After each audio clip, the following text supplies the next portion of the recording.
The U.S. Army Corps of Engineers has been working on an initiative called Engineering with Nature. It all started in 2010. And this is the EWN Podcast.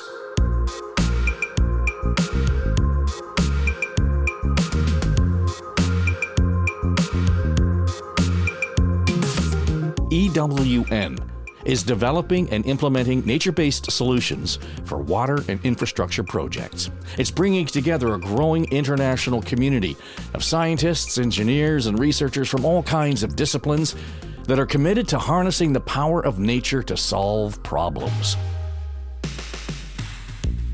The EWN Podcast tells their stories. Now here's your host, Sarah Thorne of Decision Partners. Welcome to Season 8, Episode 7 of the Engineering with Nature podcast. This episode is an Encore edition. Jeff King, lead of the Engineering with Nature program, and I thought this was a perfect time to replay one of our favorite episodes, our conversation with author Florence Williams from Season 6, Episode 10, which originally aired in December 2023. We had just a great conversation with Florence about her book entitled The Nature Fix. Florence, who's a science journalist, author, speaker, and podcaster, spent over 3 years traveling around the world, talking with leading scientists, and taking part in science experiments focused on quantifying the benefits of nature to people's health and well-being. What did she learn? Well, the benefits of nature are clear. Spending more time outdoors is good for our physical health and our mental health. As Florence says, everything from short daily experiences in nature like taking a walk when you take a break at lunch to longer immersive wilderness experiences like hiking and camping and nature retreats are all beneficial. She says we need all of it. The bottom line is that regular nature fixes are literally good for mind, body, and soul, and now we have the science to prove it. I had the opportunity to talk with Florence recently, and I asked her how writing The Nature Fix had changed her life. She said it was transformative. It changed her relationship with nature, which she says continues to be a source of strength, interest, and passion. And it's opened many doors for her, leading to a host of new opportunities. Jeff and I hope that you enjoy this Encore edition of the Engineering with Nature podcast. We hope it inspires you to take time to get outdoors and take in the health benefits of nature, even if it's only for a few minutes a day. Who knows? It just could be transformative. Enjoy the show. Jeff, we have had many conversations from our respective cabins in the woods about inviting Florence to join us on the EWN podcast. Yes, we have. And I am so grateful to Florence for taking the time to be with us today. Her message really resonates with us. In fact, very early on, my wife, Paula Whitfield, who many of our listeners know, she actually read The Nature Fix and got so excited about the book and all of the great messages that were in it.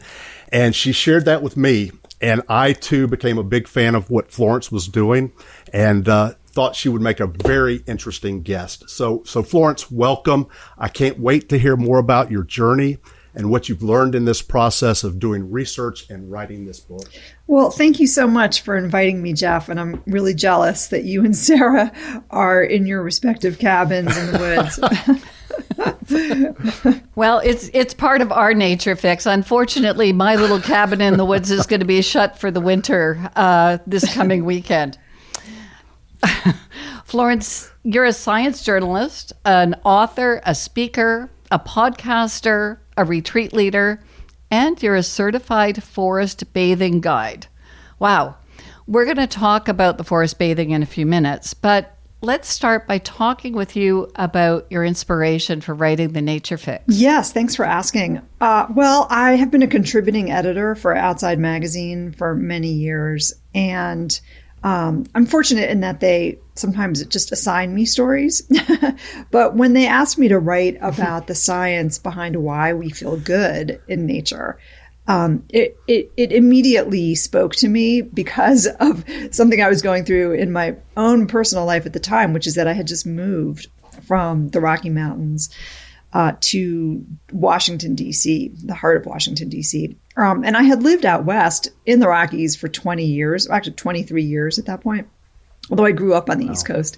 So, it wasn't a totally foreign planet, but it still felt like a really jarring shift in my own psyche to make that move after living in the mountains for so long. And I was, thinking a lot, too, about what I had lost in my kind of daily nature connection. So when I got that assignment, it really spoke to me. And I didn't know it was a book then. It started as a magazine story. But before long, I realized that there was a lot of science happening at that very moment. It seemed like there was, in some ways, a shift, or a turning point in the science. A lot of new technology enabling different kinds of field experiments, for example, with neuroscience. So yeah, it just took off from there. It's so interesting. In your book, The Nature Fix, you talk about what you called our epidemic dislocation from the outdoors. Wow. Can you explain what that is and how it became really a motivator for you to conduct this deep dive into the benefits of engaging with nature? Well, what I realized was my move to the city and my concurrent sort of move spending more time inside really reflected global trends. I believe we're living in the largest mass migration in human history, and that is the shift indoors. At the same time, there is, of course, this shift to cities. We know that globally in 2008, global populations kind of passed this big threshold where more people lived in cities than didn't live in cities. Of course, that's been true in the United States for a long time. About 70% of our population is urban. But globally, that seemed really significant. Of course, we know that parents, when they were growing up, spent a lot more time outside than their children do. We know that their parents, or the grandparents' generation, spent even more time outside than we have. So we're sort of living in, the second generation now, or second and third generation of people just spending, exponentially less time outside. And yet I felt like we were not really reflecting on that. We weren't really paying attention to what that might mean for our emotional health, for our physical health. So it was very motivating to me to take that on. Oh, I'm sure it was. I mean, I can tell you, I've been doing hikes down at on Lake Ontario, close by me, and you see kids sitting with their backs to the lake on their iPads. You think, parents, what are you doing? What are you thinking? Really, put down the iPads. So you embarked on this scientific journey, which is really interesting to us, to really discover the relationship between nature and the human brain. Talk a bit about that. Yes. There were so many different kind of levels of scientific study going on. One was the brain science, and there were these new neuroimaging studies. For example, people wearing electroencephalography machines on their heads as they walked through city parks or wilderness areas. I ended up doing some of that myself for the book, which is, sort of framed around the first person. But there are also these large-scale epidemiological studies, which don't really have to do with brain science, directly, but are just looking at, how healthy are people in terms of where they live, in these large cities. And of course, in Europe, there's terrific public health data. Scientists can map that on maps of where people live, how close to green space they live. And I'm talking large studies. I mean, these are, in some cases, hundreds of thousands of data points. And it's possible in Europe to control for income and control for education. So it's not just a question of, wealthier people have more access to green space and are also healthy because they're wealthy. You're actually able to look at sort of people who have, similar levels of socioeconomic status. And within those tiers, how healthy are they, depending on where they live? So that's going on at the same time. There's also a ton of kind of psychological studies going on. A lot of that is on the more individual level, or very small scale studies. For example, looking at cohorts of people who have Alzheimer's, or who are recovering from a stroke, and are going through horticulture therapy programs, for example. So on many scales, there is this data coming in. Very hard, of course, to prove cause and effect with these, as I'm sure your listeners know. But it's a lot of suggestive data. There's a ton of, sort of mounting evidence, I would say, all the time. And when you can consider that there are all these different scales and types of studies, it becomes, I think, really, really powerful. Wow, this is just so fascinating to me, and want to hear more about some of these experiences. And could you, in fact, talk a little bit about what you heard directly from these leading scientists around the world? And I believe this actually started for you as part of a journey in Japan. Yeah, that's right. Japan was really the first place I went, and that was for the assignment specifically from Outside Magazine. And the way I like to write is by kind of witnessing the science going on, sometimes even participating in it myself as a way to tell the story.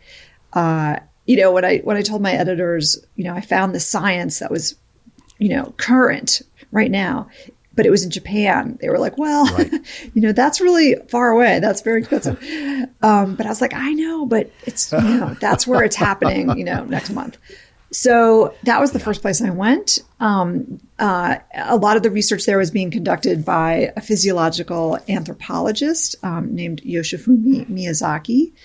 Had been actually studying this for years and years with cohorts of college students, and finding that after just 15 minutes of people kind of sitting in the woods and walking around these trails, kind of gently walking, they were showing, significant physiological changes on metrics of things like blood pressure and respiration rates, heart rate variability, and hormone sampling. So things like cortisol, which is kind of a, fairly real-time measure of stress, as long as the heart rate variability as well.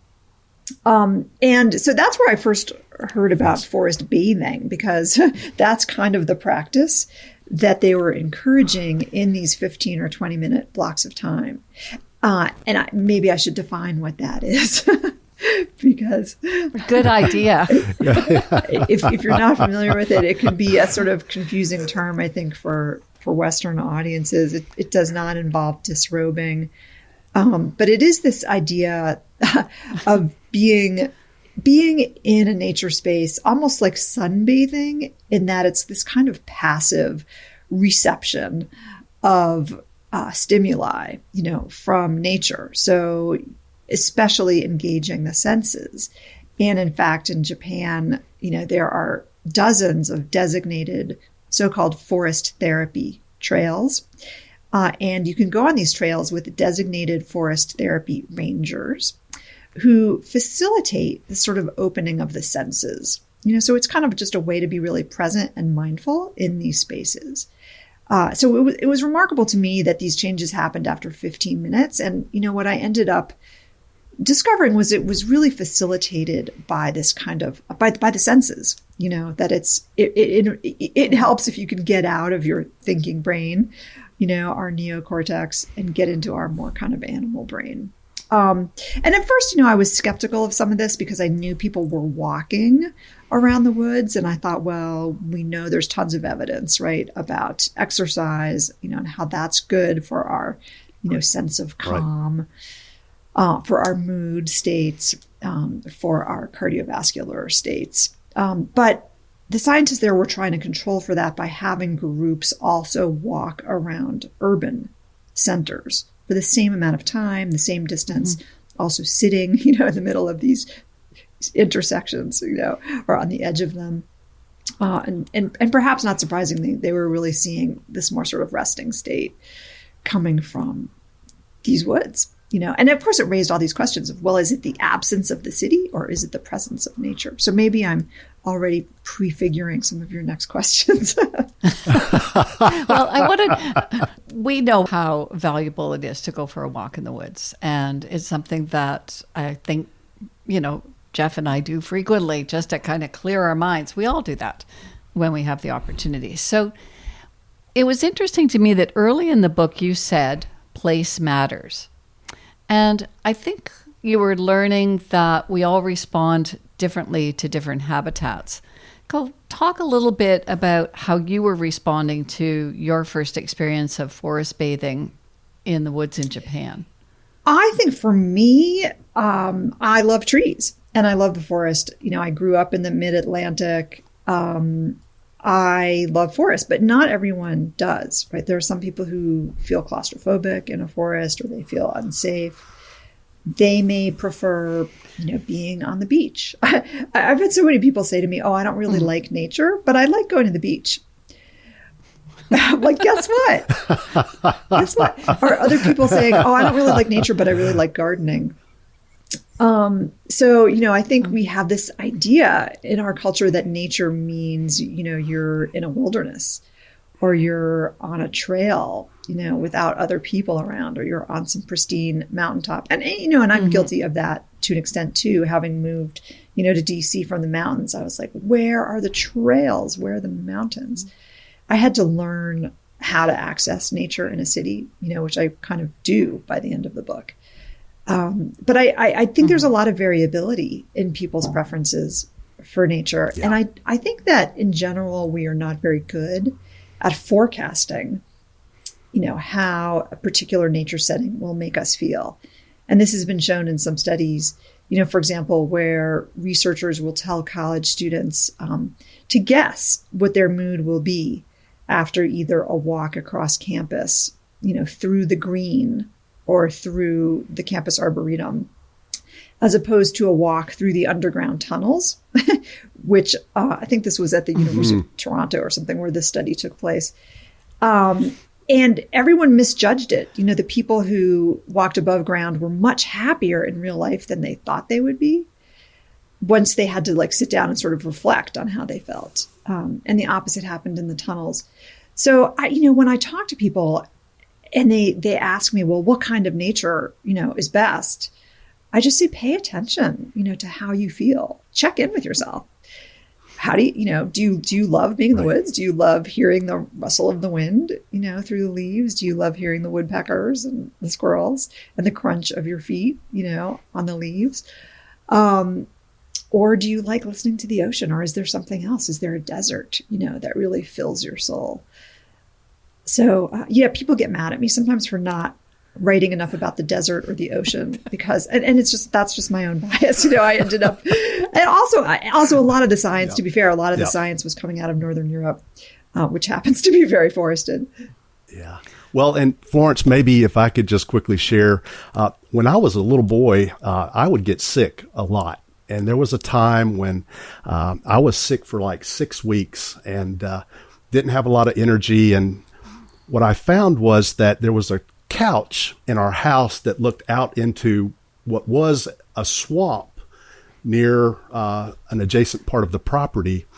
And when I would lay on that couch for that extended period and just sort of look out into that swamp, I noticed that I didn't feel the pain that perhaps I would have felt if I were lying up in my bed with the curtains drawn. And this sort of started to be a situation where I would gravitate towards that couch and I would stay there.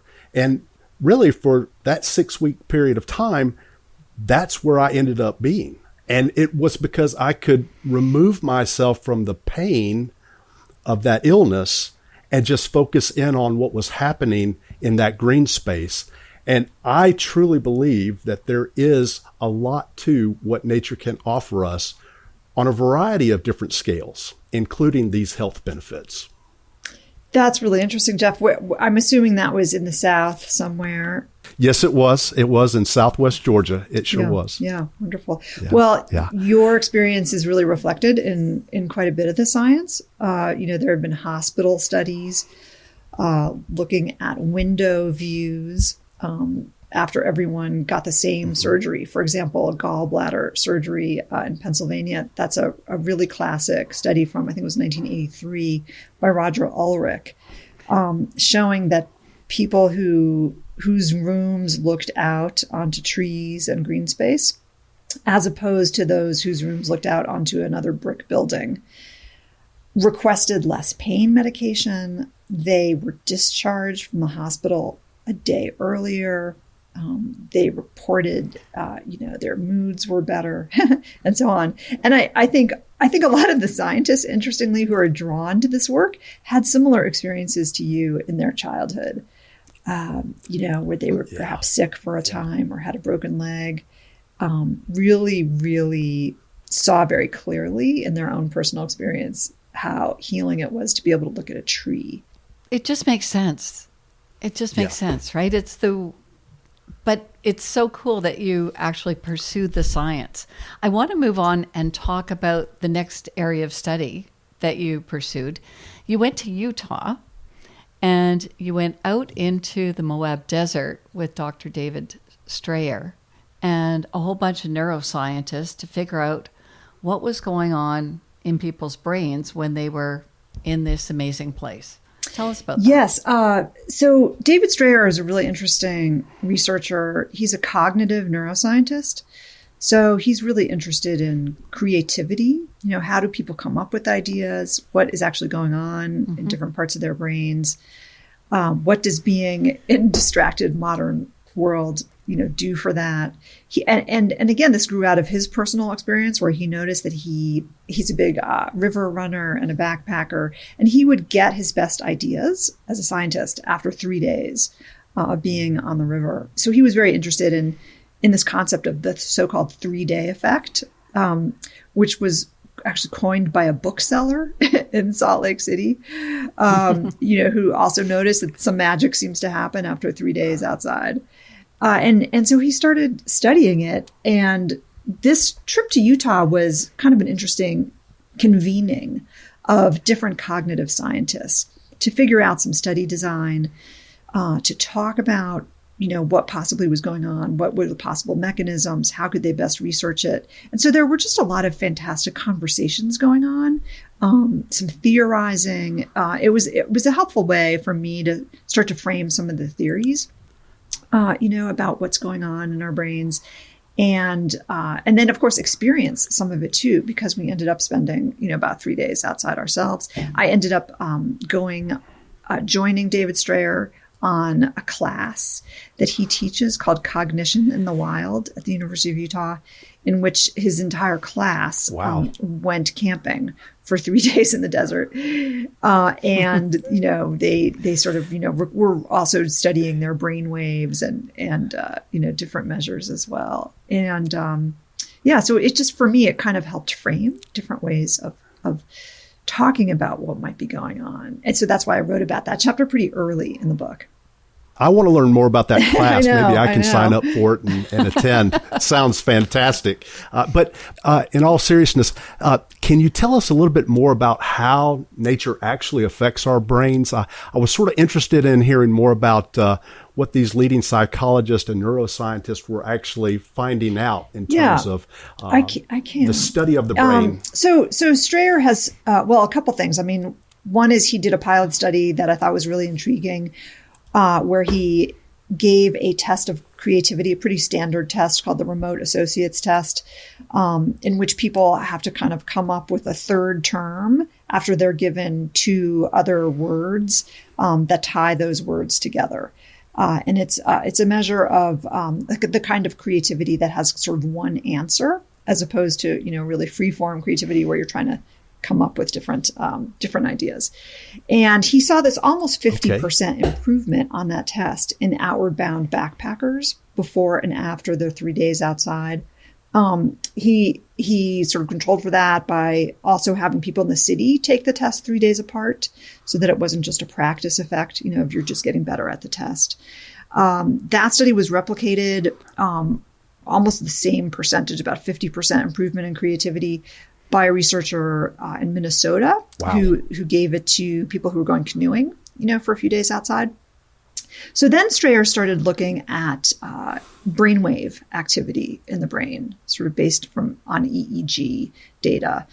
And his theory and what he seems to be finding, although it's pretty tough sometimes to parse this data, is that there's reduced activation in the frontal cortex, which is our thinking parts of the brain. It's it's the seat of our executive function, right? It's where we plan, where we, check off items on our to-do list. And when our executive function is really fired up and working, there are other parts of our brain that are not. For example, our default mode network, which is something you hear a lot about with, Buddhist monks, for example. Mm-hmm. When we can go into our default mode network, it's a much more creative space. It's a more kind of free-form space.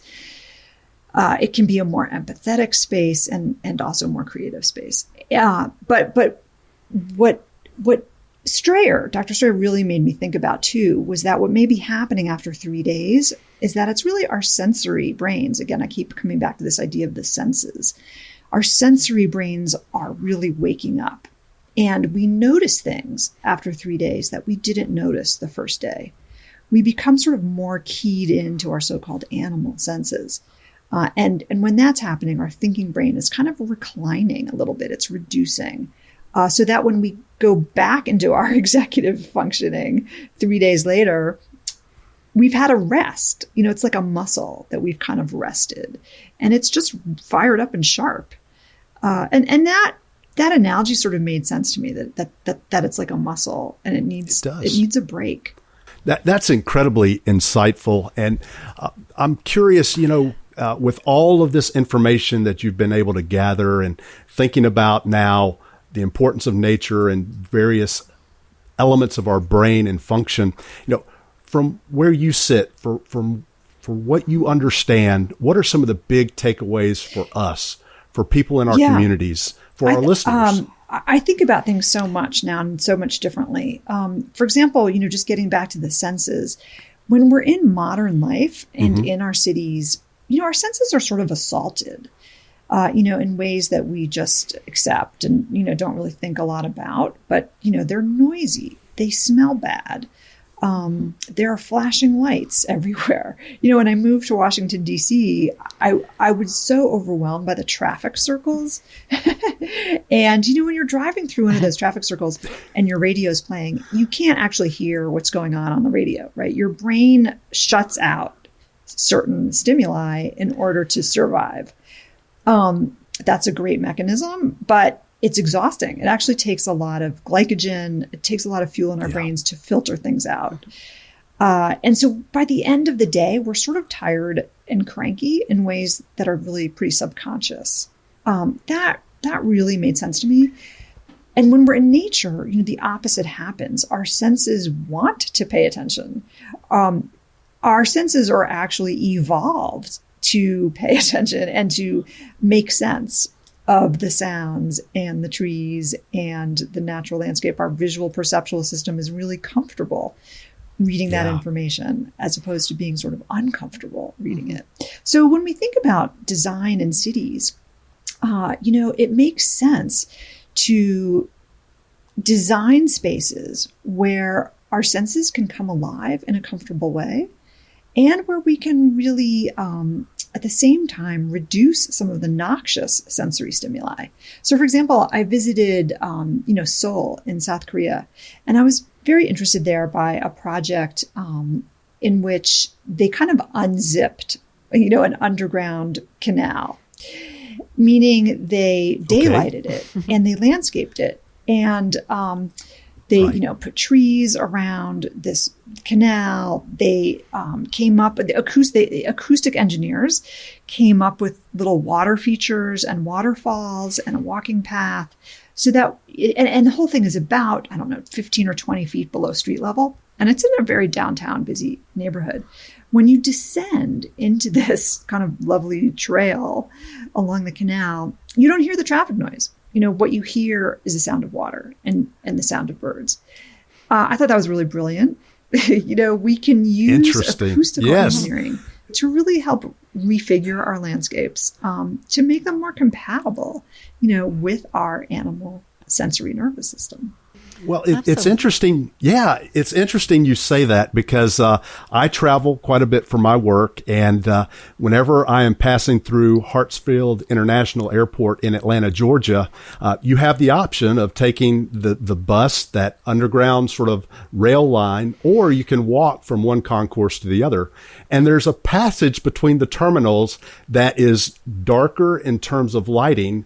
It has a lot more greens and blues as far as color patterns, and they have birds singing through that corridor. And a lot of people will opt to actually walk through that area of the airport as opposed to getting on the train. And I'm one of those people too. It's just beautiful. Yeah. And if you're really just stressed out from the travel, that's a good way to get past it for just a brief period of time. That's a wonderful example. The Singapore airport does something similar. They have a lot of real trees in there and real birds. Travel is stressful. Wow. Modern life is stressful. It's not that stress is bad. It's that, unfortunately, we don't really have ways to recover from it in the ways our ancestors did. Life has always been stressful. Stress is actually maybe our default state, right? It keeps us going. It keeps us alive. It is. But we always had ways to recover from it. Every night we would see the Milky Way.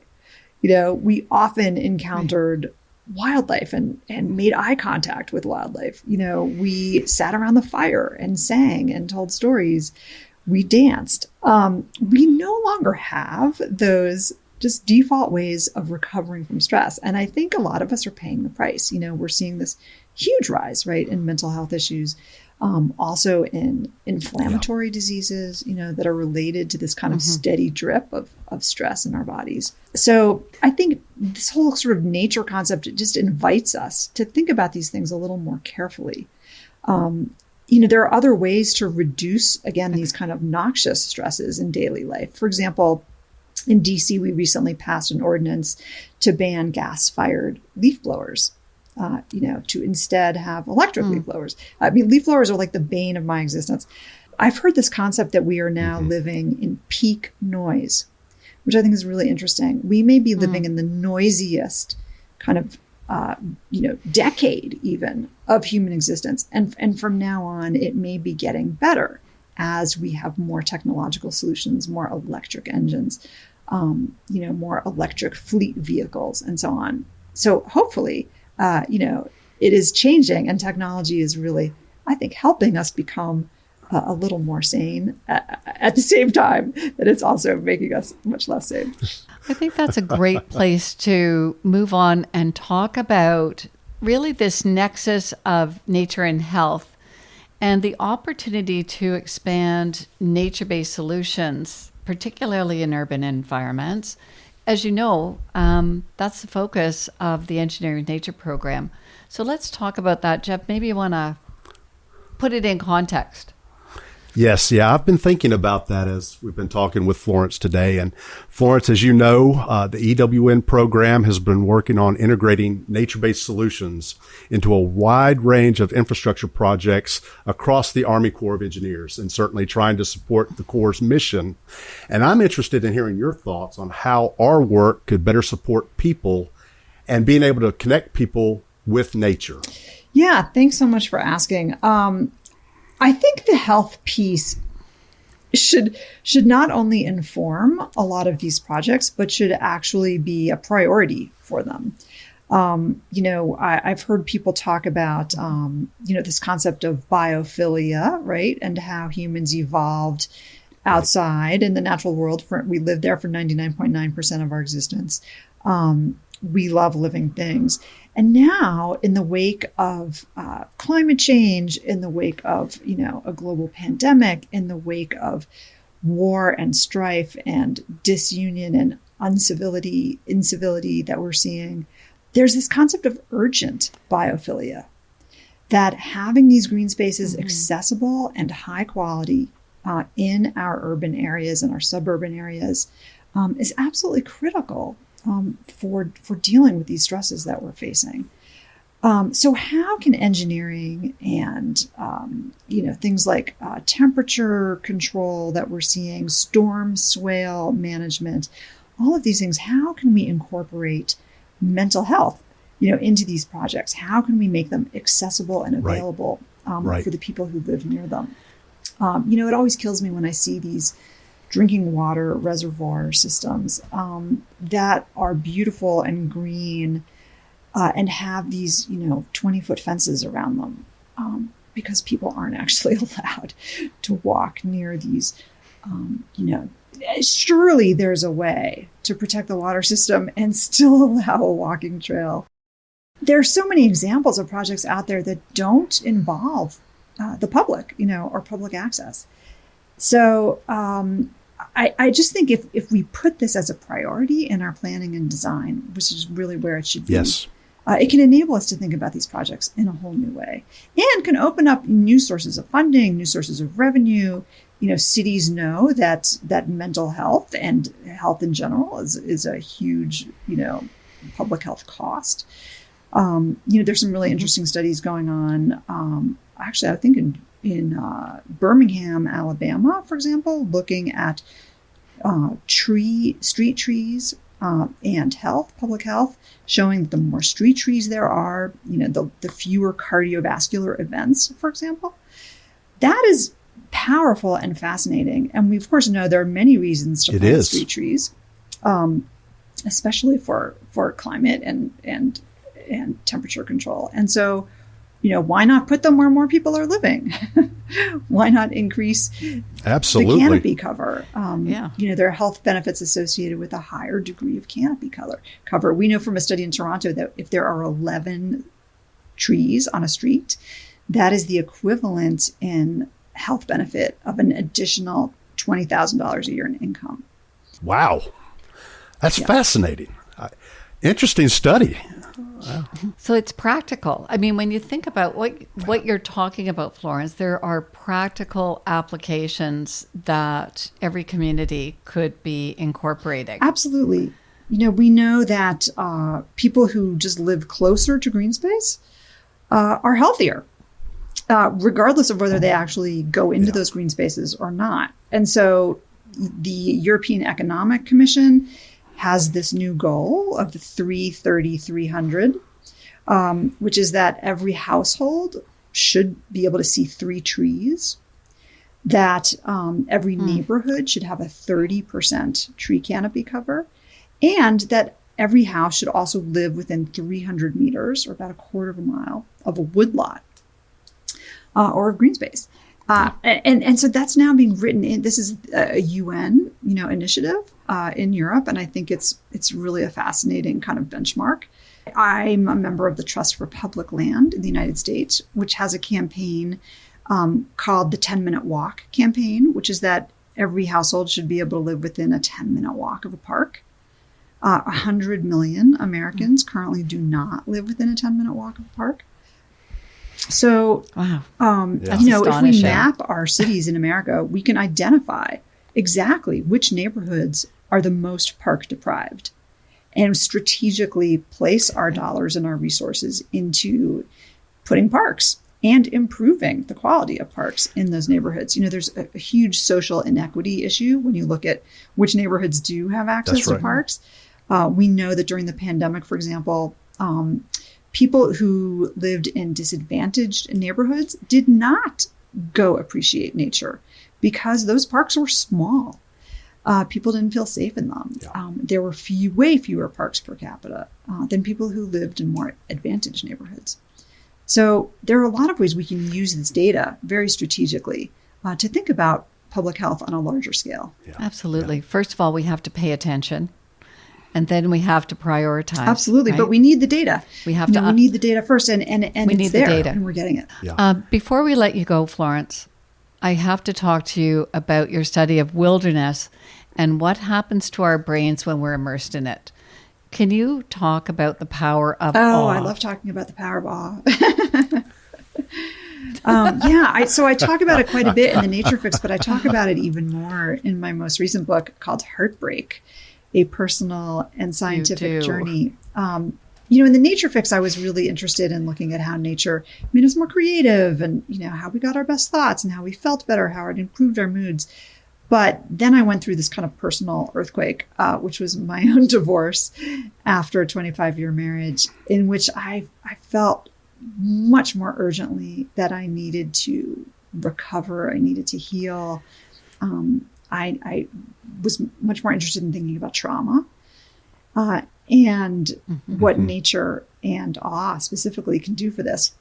And I just, found some really interesting research showing that when we experience awe, and by the way, about 25% of the time we experience awe, it is in the natural world.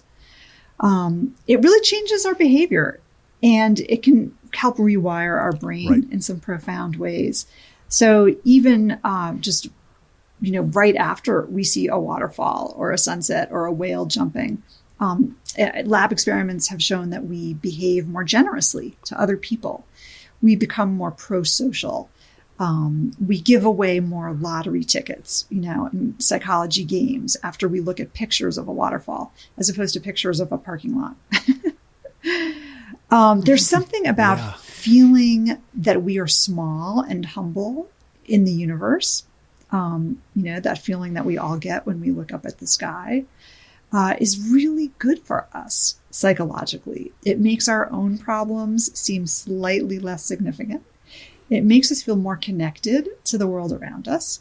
And this was kind of a surprise to me. It makes us feel more connected to each other, which is, of course, one of the reasons why, religions build huge cathedrals and, large pyramids. When we are faced with this kind of awe, we are more affiliated with the community around us. It just sounds like, to me, it sounds like this idea of awe is transformative, and it happens on a personal level. That's right. So what was really interesting to me about that is that the definition of awe is that we are sort of confronted with this vast stimulus, for example, a symphony or the Milky Way. And or I think we all have this experience of, for example, like being in the car and you're driving and all of a sudden you see the full moon coming up and you just stop. Your brain stops and you go, and your jaw drops and your eyebrows rise and you're trying to take it in because it's unexpected. So the definition of awe is not only that it's a vast stimulus, but it's a vast stimulus that we have to kind of work to understand. We have to kind of open our normal schema, expand our normal schema to try to understand what it is we're seeing. The eclipse, for example, you're just like, what is going on? What is that? What's happening? What's happening? That search for information, that schematic shift in our brain also pertains to our self-concept. So that's what was really interesting to me in the heartbreak recovery scheme. That if we spend some time in wilderness really deliberately cultivating awe, cultivating beauty, and there are ways to do that where we kind of, try to cue ourselves to be more mindful of the beauty around us. When we do that, we have actually this window of opportunity to say, who am I and who do I want to be? It's this window of learning that we can actually turn around and apply to ourselves. That really interested me. And there's data showing that people who are more open to beauty are also more resilient in the face of stress. And when I heard that, I just knew that that was going to be my project for the writing of the Heartbreak book. I was going to learn how to be more open to awe. And I think it's everything. You never hear that as an antidote to heartbreak or loneliness or stress. But the data is emerging and it's fascinating. And I think it makes a lot of sense. Just having that opportunity to reconsider your place in the universe, right? And reflect. Don't give away the end of Heartbreak. I'm on chapter 17. Okay. And it has been it's been quite a journey. I can't wait to hear how it ends. And I'm wondering if you could tell our listeners a little bit about what's next for you. I know that you've got your certification as a forest therapy guide. You're running a nature fix retreat, and you're spending a lot of time in the wilderness. So Tell us Well, what's the big next. update in my life is that I actually moved back to Colorado. So that's been exciting. Yeah, I'm trying to spend as much time as I can, in the places that I love, because I know that it's good for my mental health. It's good for everyone's mental health.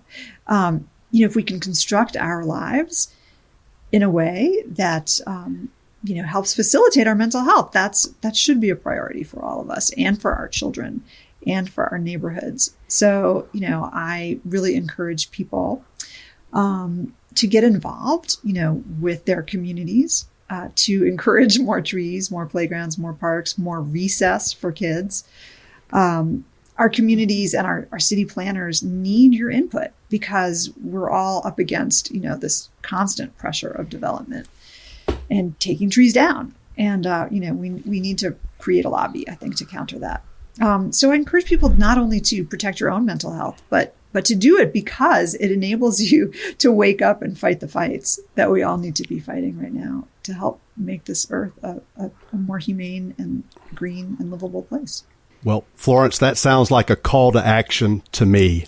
And I just want to say that your personal and professional journey is very, very inspiring. And I know that Paula and I have certainly got a lot out of reading your books. And then also just this conversation for me today has been just such a pleasure and a privilege. And I thank you for sharing your story with us. Thank you, Jeff. Thank you, Sarah. I've really enjoyed it. It's been just an amazing experience having you with us, Florence.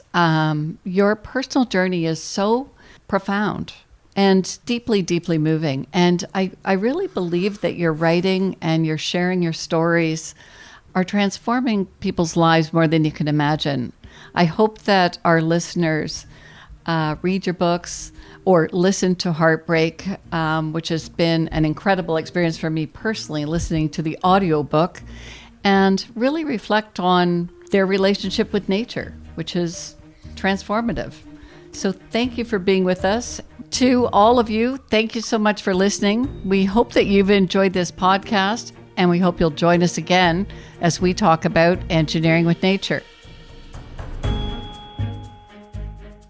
You've been listening to the EWN podcast, developed by Sarah Thorne and Jeff King, National Lead, Engineering with Nature Initiative, U.S. Army Corps of Engineers. Now, for more information, you can visit our website, engineeringwithnature.org. The EWN podcast is produced by Eye Contact Productions for the Engineering with Nature program within the U.S. Army Corps of Engineers. I'm Dave Trafford.